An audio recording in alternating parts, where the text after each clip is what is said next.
الحمد لله رب العالمين الرحمن الرحيم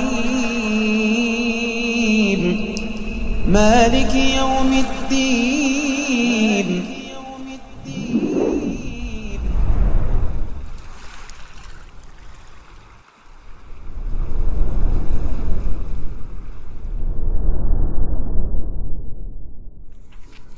Bismillahirrahmanirrahim. Alhamdulillah. Wassalatu wassalamu ala Rasulillah wa ala alihi wa sahbihi ajma'in. Amma ba'd. Kita lanjutkan kajian kitab Bidayatul Mujtahid wa Nihayatul Muqtasid karya Ibn Rushd Al-Hafidh rahimahullah ta'ala. Kita masuk ke kalimat wa kadzalika ajma'u ala anna kulla ma yughayyiru al-ma'a mimma la yanfakku anhu ghaliban annahu la yaslubuhu sifatat taharati wat tathhir. Ya, dari kalimat itu insyaallah. Gimana? Khalas? Baik. Kata Ibn Rushd rahimahullah, wa kadzalika ajma'u. Begitu pula para ulama mereka bersepakat ala anna kulla ma yughayyirul ma, bahwasanya segala yang mengubah air tapi mimma la yanfakku anhu ghaliban, tapi zat yang mengubah airnya itu umumnya tidak bisa dipisahkan dari air. Sulit untuk dipisahkan dari air. Bahwasanya kalau kondisi kayak gini, jadi ada air ini terwarnai atau berubah sifatnya disebabkan zat atau materi yang susah dipisahkan dari air. Seperti lumut contohnya. Bayangkan aja lumut itu. Ya seperti annahu la yaslubuhu sifatat taharati wat tathhir. Ini tidak mencederai sifat suci dan mensucikannya. Artinya air ini tetap bisa dipakai untuk bersuci. Ya.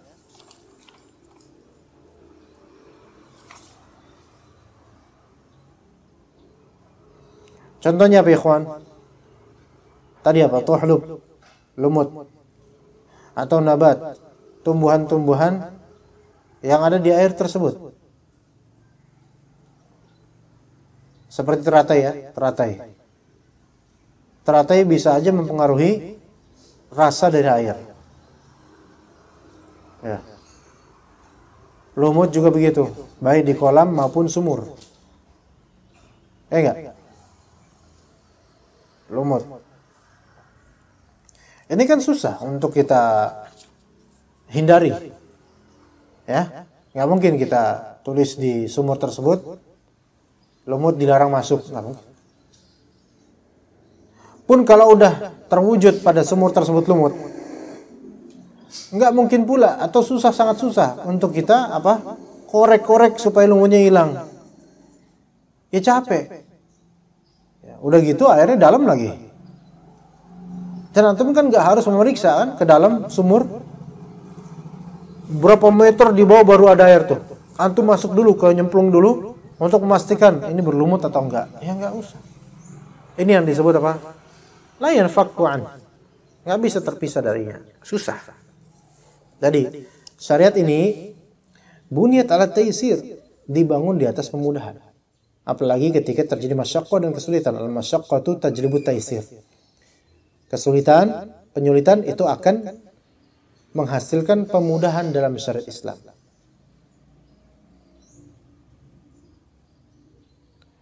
Taib. Jadi susah bagi manusia untuk takhallus dari hal ini, yaitu melepaskan diri dari hal ini. Susah. Karena ini sifatnya kadang-kadang tabi'i, tabiat alam. Dengan izin Allah. Oke? Gimana ijma'nya tadi? Segala yang mengubah air tapi zat tersebut tidak bisa, susah dipisahkan darinya secara alami, maka tidak ada masalah insyaallah. Illa khilafan syadzan ruya fil ma'il ajini 'an Ibn Sirin. Kecuali suatu khilaf yang syadz, suatu penyelisihan dari ulama, tapi penyelisihan tersebut syadz. Syadz artinya menyendiri. janggal, aneh, tidak diikuti. Itu syadz. Ya, syadz. Illa khilafan syadz ruya diriwayatkan tentang apa? Al-ma al-ajin.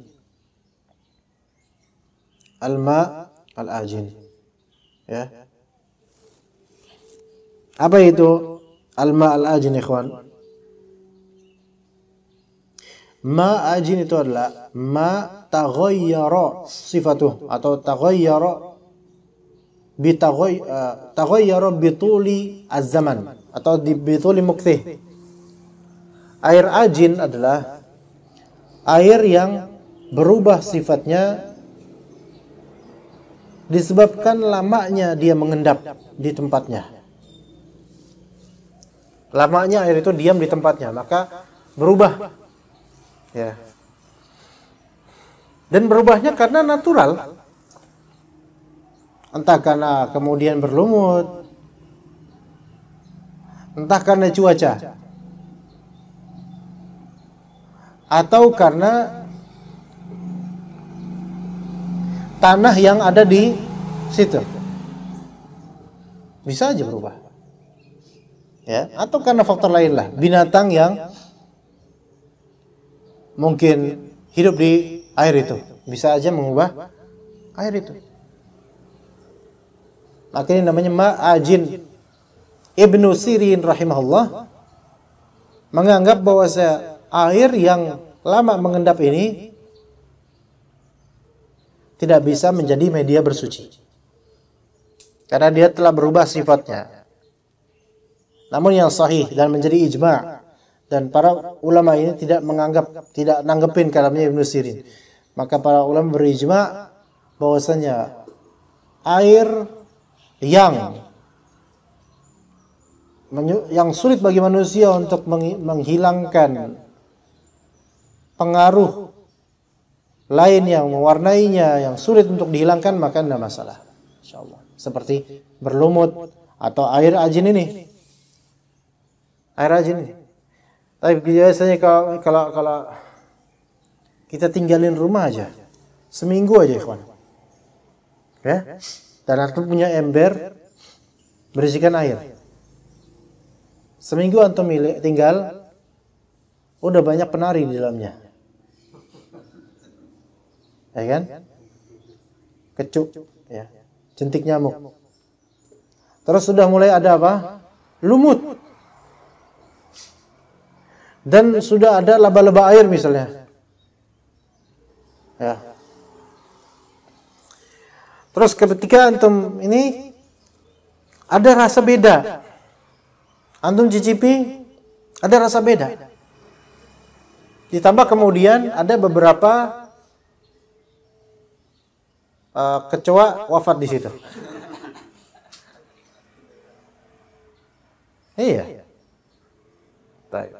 Ada perubahan kemudian baunya sedikit mengkecoakan. Ya. Pertanyaannya apa hukumnya? Kif, apa hukumnya? Kalau Ibnu Sirin jelas, nggak bisa. Ma'ajin ini nggak bisa. Apa hukumnya menurut para ulama? Ajib ya Alwi. Gimana kondisi kayak gitu? Harus punya pendirian. Antum kapan punya bini kalau pendirian nggak punya? Ayo, jawab. Nanti tanya bini antum, gimana nih bang? Bang Alwi, gimana nih bang nih? Kita pakai air ini apa gimana? Gitu. Buang. Alasannya apa bang? Gitu. Kelamaan. Ini susah ini. Kelamaan. Jawab tegas. Oh bini antum. Apa alasannya dibuang? Kecoanya. Ya udah kecoanya dibuang, khalas. Baik, nanti istri antum nanya, "Oke, Bang, mau buang apa enggak?" Tapi mau ditanya nih, apa hukum menggunakan air ini untuk bersuci? Ya. Terlepas tadi dibuang atau enggak, apa hukumnya? Enggak tahu. Lian parcel. Enggak, ayo. Boleh. Ini cepet nih kayak dapat hari ini. Antum udah nikah belum? Nah ini soal kecepatan, jangan kelama. TLM tuh ditanya sama calon mertua repot nanti. Kamu nikah sama anak saya buat apa? Kecoanya pak. Gimana? Kelamaan antum. Iya. Ya mikir-mikir, cuman jangan lama-lama lah. Ntar direbut orang duluan. Ya. Jadi boleh kawan, boleh. Karena kecoa ini tidak najis. Dia khabith karena baunya, bakterinya betul, tapi dari segi fikih tidak mengubah. Ya, karena tidak najis. Kenapa tidak najis? Karena tidak ada dam sailah, tidak ada darah yang mengalir pada kecoa. Iya, gitu ya. Nanti nggak masalah, insyaallah. Ya, cuman sih kalau ada sih ada buang. Hah? Berubah baunya, tapi kan ini sesuatu yang apa? Sulit untuk dihindari. Ya enggak? Sulit dihindari. Memang kecoa tohir berpengaruh terhadapnya. Tapi kan ini sesuatu yang natural, alami, bukan karena ada kesengajaan untuk mencelupkannya. Nah, kecuali kalau antum celupin kecoa bareng-bareng situ, baru bisa. Itu disebut apa? Tohir bukan tohur. Itu perbedaannya. Ya. Begitu. Kira-kira kecoa ini termasuk alami nggak kira-kira? Alami. Iya, apalagi naturalnya kamar mandi ya kecoa di situ. Ya. Bagaimana kalau cicak yang jatuh? Cicak. Sama, ya buang aja, betul, buang aja. Cuman meninggal di situ cicaknya. Dan mempengaruhi baunya. Hah? Di sini ditinjau cicak ini, dia memiliki darah atau tidak, gitu loh. Darah yang mengalir versi cicak. Kalau memiliki darah sailah, maka dihukumi najis. Kalau tidak, maka dihukumi tidak najis. Ya. Tapi kalau kita perhatikan bau bangkainya cicak sama seperti bangkai yang lain kan, maka posibilitas karena ada bau bangkai yang sama seperti itu maka dikiaskan dengan atau disamakan dengan tikus dan semisalnya ya. Iya, maka wallahu alam mungkin kalau cicak mati di situ dan berpengaruh ke air itu maka jadi najis. Wallahu alam itu kalau cicak ya. Iya, begitu. Baik. Baik, kemudian dikatakan oleh Ibn Rushd rahimahullah wa huwa aidan mahjujun bitanawul ismil ma'il mutlaqilah. Pendapatnya Ibnu Sirin ini ia mengatakan bahwasanya air ajin yang banyak mendekam airnya ini itu terlawankan dengan hujah bahwasanya air ajin ini masih pantas disebut air mutlak, air gitu, air. Iya. Oh nih, misalnya kalau gini aja, ada ember di situ bekas air hujan misalnya. Air menggenang di situ bekas air hujan, ya. Tapi ada kecup-kecup di dalamnya. Ada titik-titik debu di dalamnya dan mulai ada kotoran-kotoran yaitu tanah dan semisal di dalamnya.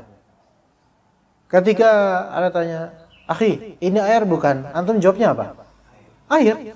Mutlak kan? Enggak ada ikatan dengan apa? Enggak antum bilang air debu, enggak kan? Enggak ada air kecup, enggak juga. Air jentik, enggak. Air kelas. Walaupun antum enggak mau minum. Tapi air. Maka dengan penamaan mutlak air untuk air ini, itu sudah cukup menjadi bukti bahwasanya ia sah disebut air yang bisa dipakai untuk bersuci. Gimana Pak Alwi, paham? Ya begitu. Jadi tanawul ismil ma'il mutlak itu sangat berpengaruh terhadap hukum. Ketika orang-orang menganggap ini air, kok ini air? Maka udah. Enggak diikat dengan nama-nama lainnya yang berpengaruh pada zat airnya. Enggak disebut air nyamuk, air kecup, air cicak. Apa cicaknya beda ya. Dan semisalnya. Kecuali kalau misal idhofahnya itu, ikatannya itu hanya sebagai keterangan yang tidak berpengaruh pada zat airnya secara zat hakikatnya. Seperti apa? Air keran. Orang paham nggak air keran? Maksudnya air biasa kan? Iya, khalas. Air mutlak. Air galon. Ada efeknya nggak ke galonannya? Nggak ada. Apakah karena air galon kemudian dia menjadi najis? Enggak. Ya kan? Taib. Kalau apa tadi Anda mau mengatakan sesuatu, tapi Anda lupa Allah. Allah Akbar. Allahul musta'an. Anda lupa tadi air banjir. Kif air banjir. Apa hukum berwudu dengan air banjir? Atau mandi junub dengan air banjir? Atau mandi haid, mandi nifas dengan air banjir? Fadhal. Gimana Pak Syekh Deden? Najis. Comberan. Itu mungkin di Jati Makmur. Jati Murni beda ya, kawan. Jati Murni walaupun dari comberan tetap ajib airnya. Oh, Jati Makmur kan namanya doang makmur. Tapi kalau dilihat dari tubuh antum makmur memang. Gimana Pak Wiladil? Campuran. Iya, campuran. Gimana? Maksudnya di sini dia air yang bisa dipakai untuk berwudu atau enggak? Enggak. Itu keranggan. Jati Makmur enggak kan ya? Jati Makmur baik ya, bagus ya. Jati Murni ya. Antum gimana? Angga, menurut antum gimana? Bagus. Boleh dipakai buat bersuci. Baik. Kalau ini Cilangkap? Malaka, antum Malaka kan? Malaka. Cilangkap. Gimana? Kalau keadaan banjir memang darurat Ustaz. Antum meninjau dari daruratnya. Enggak dari ininya, dari zatnya, enggak peduli darurat apa enggak karena enggak. Perwakilan keranggan udah dia ya, udah beliau ya. Jati Murni keranggan.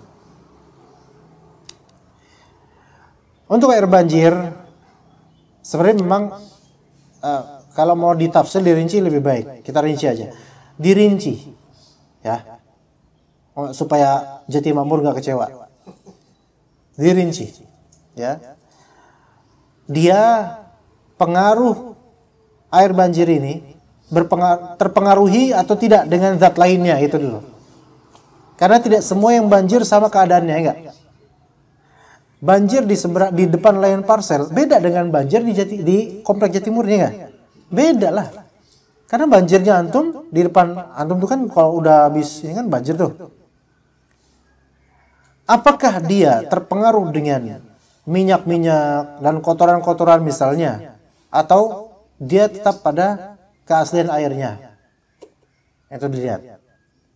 Banjir di Keranggan misalnya, banjir di Jati Makmur misalnya, banjir di Jakarta Pusat yang comberannya itu yaitu mendekam. Ada beberapa jenis comberan, airnya itu diem, nggak tahu di bawahnya itu ngalir mungkin, tapi atasnya diem, terus ada tonjolan totolannya itu loh. Itu comberan terbusuk ya. Itu najis kayak itu. Najis, taib. Nah, ketika banjir, apakah hakikat airnya itu masih seperti air comberan itu atau enggak, itu dilihat. Kalau masih dengan warnanya seperti itu, hitam atau kadang-kadang warna hijau bahkan. Dan baunya juga serupa, maka enggak boleh. Tapi kalau banjir tersebut warnanya tidak sama dengan warna got, ya banjir warnanya pun memang coklat. Tapi coklat ini karena tanah. Bukan karena kotoran najis, bukan, karena tanah. Ya. Walaupun coklat banget air itu, maka dia tetap air mutlak. Nah, ini dibedakan. Iya. Begitu. Sekarang air Ciliwung najis atau enggak? Wah, kalau air Ciliwung jangan ditanya itu mah ya. Kemungkinan besar najis itu. Kalau minimal, kalau enggak pun enggak najis ya. Tapi sudah tercampur dengan zat-zat yang suci tapi kotor dan berpengaruh, enggak seperti keasliannya. Orang kalau misalnya lihat nih air Ciliwung nih, orang enggak tega ngomong air doang ya enggak? Hah? Coba aja. Antum ke jembatan Ciliwung di Jambul. Tahu Jambul? Kalibata apa? Dewi Sartika di daerah dekat rumah anak dulu. Atau Ciliwung manapun Ciliwung. ambil gelas, nah, enggak, air. Pasti beliau meminta ini air apa, Ustaz? Enggak, ini pokoknya air mutlak. Enggak, nih kayaknya ada perubahan, ada beda. Apa, Ustaz? Air Ciliwung. Karena itu air Ciliwung, takyid Ciliwung kepada air ini berpengaruh nggak terhadap statusnya? Berpengaruh. Kira-kira dia mau nggak berwudu dengan itu? Nggak mau. Maka berarti ada sesuatu di air itu. Ini nggak bisa disebut air mutlak bagi tinjauan orang-orang yang mengerti. Padahal ilatnya ada. Ilatnya di antara ilat mengapa sebagian ulama membolehkan air banjir untuk bersuci dengannya. Ilatnya adalah pertama, mustabhir. Air tersebut mustabhir. Mustabhir itu melimpah ruah banyak. Itu satu, bagus ilatnya. Yang kedua, air yang mustabhir itu insya Allah tidak terpengaruh pada zat-zat yang suci atau yang najis. Karena dia tetap karena airnya air bersih, mustabhir. Tetapi enggak mutlak, enggak semua konteks. Tapi umumnya boleh. Karena kalau kita lihat banjir kan, sebenarnya air banyak gitu, melimpah. Antum gini aja air, ya udah suci apa bersih airnya sebenarnya gitu. Kecuali di tempat-tempat yang keterlaluan. Dan mungkin airnya banjirnya nggak sebegitu. Nah ini kalau yang seperti ini jangan. Seperti itu untuk banjir. Ya. Kalau di Jatimur nih depan Al-Mahdi misalnya di bagian masuk gang ini, gang Jengkol nih, ya kan? Itu kan masuk kan banjir banget ya. Itu suci. Bahkan di jalan rayanya bisa saja suci. Di jalan rayanya, di depan kantor antum, bisa aja suci. Coba aja antum giniin air. Lagi banjir, mobil macet, antum wudu. Iya. Pas ditanya jangan nyebut nama anak. Jangan bikin malu sama anak. Ya. Jangan bikin malu. Anak gak merekomendasikan, cuman ini kan hukum. Antum fadl kalau melakukan itu fadl. Taib, kemudian ada ijma' berikutnya. Wattafaqu ala anna al-ma'a alladhi ghayyaratin najasatu imma ta'mahu aw launahu aw rihahu aw akthar min wahidatin min hadhihi al-awsaf annahu la yajuzu bihil wudu' wa la tuhur. Para ulama bersepakat bahwasanya air yang najis itu mengubah air tersebut, baik dari segi rasanya atau warnanya atau baunya berubah gara-gara najis tersebut, atau perubahan tersebut lebih dari satu sifat tadi. Tadi kan rasanya, baunya, warnanya. Ternyata perubahan ini bukan cuma rasanya doang, baunya juga. Atau bahkan tiga-tiganya. Rasanya udah berubah, baunya berubah, warnanya juga berubah. Maka tidak boleh berwudu dengannya, tidak boleh bersuci dengannya. Dan air ini disebut air mutanajjis namanya, mutanajjis. Ya. Kemudian, nah ini yang air banjir nih bisa masuk nih. Wattafaqu ala anna al-ma' al-kathir al-mustabhira la tadurruhu an-najasatu allati lam tughayyir ahada awsafihi wa annahu tahir. Dan bahwasanya mereka bersepakat bahwasanya air yang kathir, mustabhir, banyak, melaut, melimpah, mustabhir itu melimpah, la tadurruhu najasah.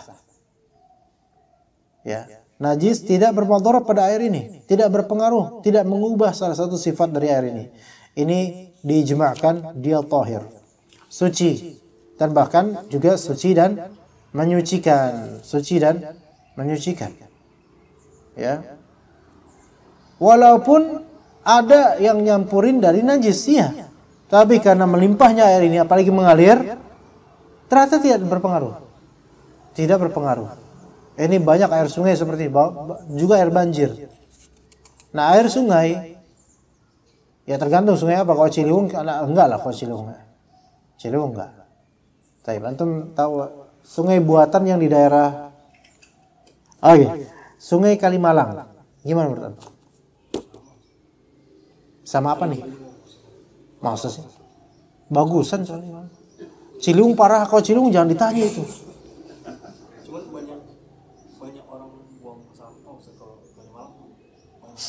Tapi dia ini banyak kan airnya, dan itu dalam loh ya. Dalam nggak ya? Dalam ya, kelihatan tenang kan dia. Kalau anak pikir sih enggak separah Ciliwung anak pikir. Sesampah-sampahnya Kalimalang, seapes-apesnya itu kali, tetap dia mendingan daripada Ciliwung menurut anak ya. Kalau Ciliwung tuh udah ijma dari semua kotoran. Iya. Dari kotoran rumah tangga, perusahaan, pabrik, itu masuk semua. Iya, itu baunya juga baik. Anak-anak pernah nyari sapu-sapu di Ciliwung. Jadi di salah satu sudut Ciliwung ada ke bawah tuh, ke Ciliwungnya. Terus anaknya kan itu kan banyak ikan brum-brum ya. Sapu-sapu ya, brum ya. Ya, kan sapu-sapu kan banyak nempel di sisi itu. Anak ambil tuh kan sapu-sapu. Plek. Nah, kemudian ikan otomatis ngambil di dalam air itu. Kalau misalnya air diginiin, mungkin bening gitu loh. Kalau diginiin ya, ya. Kalau disaupin pakai ember ya tetap coklat itu. Nah, habis itu megang ikan itu, megang air masukin tangan sedikit ke air itu. Agak gatel apa habis itu. Agak gimana? Enggak enak, kayak apa ya? Hah? Kecil-kecil gimana gitu ya? Kayak ada yang nempel gitu loh. Ini kan berarti kan zat airnya ini udah jelek sekali gitu loh. Tapi ada loh beberapa orang mandi di jembatan ini loh, di jembatan Jambul itu tahun 2000 dulu tuh. Anak ngeliat orang mandi di situ, di bawah jembatan itu. Mandi dia pakai air itu. Dan dia nggak merasa ada dosa sama sekali dengan itu. Mandi dia, Masya Allah. Anak nggak bisa tegur, ya. Anak waktu itu masih SMA. Nah kemudian ikan sapu-sapu itu, anak taruh di kolam bak mandi di rumah di Kalibata. Sekeluarga gatel habis itu. Iya beneran. Ini menunjukkan air ini air jahat sekali ya, ini jelek sekali airnya. Kalimalang Anda belum pernah nyoba. Tapi kalau dilihat dari sekeliling Kalimalang, dia masih ada nabatinya masih bagus gitu loh. Ya. Keong-keongnya juga masih banyak. Walaupun memang airnya tetap jelek secara kualitas kesehatan. Tetapi wallahualam, mana pikir dia masih coba aja diinin. Kalau misalnya ternyata baunya serba rasanya sama dan insya Allah nggak masalah. Kalau Kalimalang ya, iya. Ada yang dekat Kalimalang, Kalibuatan itu namanya apa? Hah? BKT, iya itu. Itu gimana menurut antum? Ah, bersih. Dalam. Oh iya, karena jauh ke bawahnya. Ya, kalau antum berusaha kan ada jalan. Ada jalan menuju BKT ya. Nah, kenapa enggak lah? Antum coba aja lah. Ya, nanti sambil selfie gitu kan? Sambil selfie atau live streaming. Hah? Ya, live streaming sana. Kalau misalnya BKT-nya yang daerah Pondok Kopi kan, lewat Pondok Kopi itu, akan dia kan seperti ini tuh, pinggir jalan tuh, bagus gitu. Dan warga sekitar jadikan itu lahan pertanian. Mungkin bisa ngambil dari situ. Memang airnya jelek gitu. Pas sana di jembatan lihat tuh jelek airnya. Ya. Kalau ternyata airnya jadi hitam, agak hitam. Ini kan berarti kan perubahan ini kan kena zat-zat dari pabrik dan semisalnya. Maka jelas ini lebih buruk daripada Kalimalang menurut Anda ya. Cuman suatu ketika motor Anda ngadep di jembatan di BKT itu daerah bambu apa namanya? Pondok bambu ya, lewat kan? Nah, yang ada terus naik ke BKT dan Anda di jembatan ngeliatin kali itu dan memang jelek airnya. Tetapi ada ikan-ikannya. Ikannya lumayan segini ikannya, lumayan segini. Apa ikan-ikan kayak ini nih, ikan-ikan yang ini nih, yang Anda naturalisasikan kan? Mujair kayak gitu, ada. Cuman eksistensi ikan, walaupun kata mereka pH-nya masih bagus, kalau secara fikih, dilihatnya harus dari secara fikih. Ya. Dari segi apa? Berubah rasanya, baunya atau warnanya. Jadi urusan pH-nya masih bagus atau enggak, itu bukan fikih. Itu bukan fikih. Tapi urusan thaharah harus melihat dari standar ininya, berubah atau enggak. dari sifatnya, gitu. Adapun kalau Kalimalang berubahnya karena debu, tanah, maka nggak masalah. Kenapa? Karena debu atau tanah atau tumbuhan yang tumbuh padanya itu tidak bisa untuk diikhtiarkan oleh manusia, nggak bisa. Berbeda kalau memang dicampur limbah dan limbah tersebut berpengaruh padanya dari segi rasa, bau atau warna, maka baru bisa berubah dari segi hukum. Gimana sini? Paham ya insyaallah ya? Hah? Amis. Ikannya di sini kalau memang disengaja, maka nggak bisa. Karena mulqat, ini sebut apa? Mulqat. Oleh para ulama mazhab fikih, mulqat itu dilempar sengaja, ditaruh sengaja. Jangankan ikan ya. Dalam Kifayatul Akhyar, kita belajar Kifayatul Akhyar fikih Syafi'i, sebuah birka atau kolam, kalau ada pohon, ya, kemudian daun-daunnya berguguran di situ dan ternyata daun-daunnya memiliki zat yang berpengaruh terhadap air misalnya. Jadi warna airnya berubah misalnya. Maka boleh nggak dijadikan sebagai media untuk tohar? Boleh, karena ini alami. Tapi kalau antum ngumpulin daun, antum buang situ plak gitu, berpengaruh, maka tidak boleh dipakai sebagai media tohar. Jadi ibrahnya di sini adalah di apa? Ilqa'nya, di kesengajaan untuk menaruhnya. Ini air kalau antum rasain amis, bau amis. Lagi pula antum ngapain ngerasain airnya? Ya kan? Amis dia, gak enak. Maka boleh ditanya, ini Ustaz, ini ada ikannya kira-kira sengaja apa emang tiba-tiba ada di situ? Antum bahlul nanya gitu. Ya? Gak ada tiba-tiba kayak gitu. Itu emang sengaja ditaruh di situ, maka nggak boleh. Begitu. Seperti itu ya kan. Jadi kadang kesengajaan ilqa itu juga membuat apa? Membuat dia berpengaruh. Fa'adha ma ajma'u alaihi min hadzal bab. Inilah yang disepakati oleh ulama dari bab air. Insyaallah kita akan lanjut pada waktu berikutnya insyaallah di masalah khilafiyah berkaitan dengan air. Kita cukup sampai sini insyaallah untuk seluruh kajian. Semoga bermanfaat. Wa sallallahu ala nabiyyina Muhammad wa ala alihi wa sahbihi ajma'in. Subhanakallahumma bihamdika asyhadu an la ilaha illa anta astaghfiruka wa atubu ilaik. Assalamualaikum warahmatullahi wabarakatuh.